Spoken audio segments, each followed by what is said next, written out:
Hey everybody, this is Josh Nottingham with Mats.org. Welcome back to Fireside Chats with the President, but not that kind of president.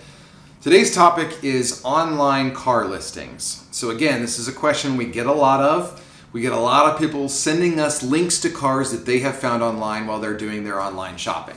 Like most things, some of those links are legitimate to legitimate vehicles that are good solid vehicles at a reasonable cost.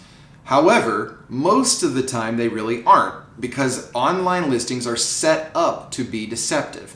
So let me explain how that works. The best example I can give is with a particular website called Car Gurus. That is a really helpful, really easy to use website to compare a bunch of different cars at once. But there are two problems.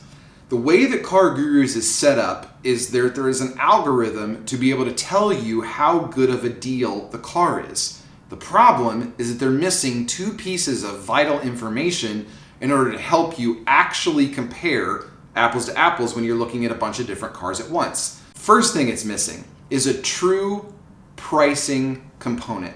And what I mean by that is they have access to the price the car is listed at. What they don't have access to are the fees that go along with that car. So for example, if a car is $13,000 on Car Gurus but has $2,000 of fees that they haven't disclosed to you, then the car isn't really $13,000, the car is $15,000, but the algorithm is going to tell you that this $15,000 car is a killer deal because it thinks it's $13,000. Secondly, there is no information whatsoever on there about quality.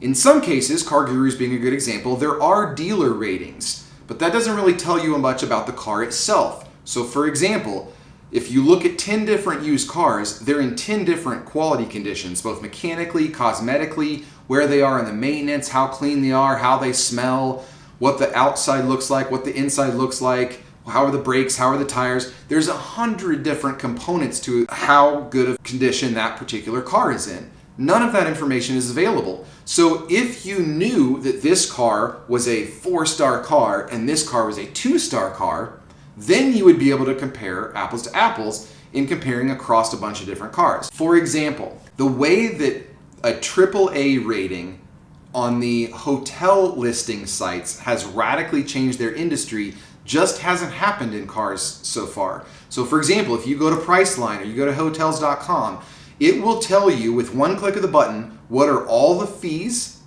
what's my quote-unquote out-the-door cost on that hotel, and it will also tell you what an independent agency thought of the quality of this car, a AAA star rating. So for example, if you want to book a hotel online, relatively simple. Go to Priceline, look at the star ratings, look at the pricings, look at what neighborhood it's in, bam.